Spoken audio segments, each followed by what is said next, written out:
Alors on a compris que c'était donc en Tokaï, on produisait un vin qui était un vin liquoreux, mais ça correspond également à un processus de vinification qui est différent ici. Ces grains nobles sont tellement desséchés qu'il soit impossible de les presser. Donc on ne peut pas les travailler comme on peut travailler un raisin normand.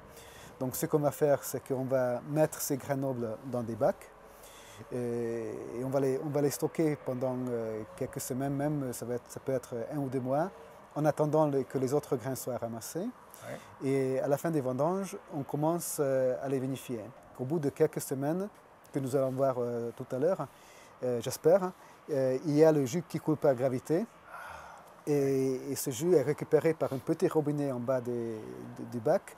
Et ce jus s'appelle l'essentia. Ah, c'est le fameux essentia. Donc le nectar. C'est le nectar, Le nectar. qui vient donc à partir des grains nobles avant qu'ils soient vinifiés, avant qu'ils soient macérés avec du vin.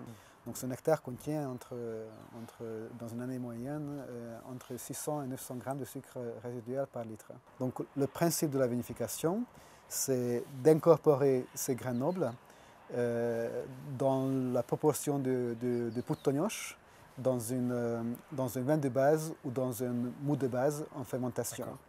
Voilà, donc on les incorpore. Donc traditionnellement, les gens mélangeaient 3, 4, 5 ou 6 hôtes de grains nobles. On incorpore les grains à sous dans le vin. On fait la macération qui dure pas très longtemps, qui dure maximum 2-3 jours.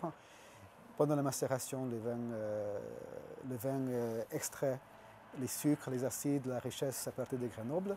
On le presse et on finit la fermentation. Et après la fermentation, comme nous allons le voir, il y a un élevage en fût dans des caves fraîches de Tokaï. Et cet élevage dure au moins 2 ans en fût. D'accord.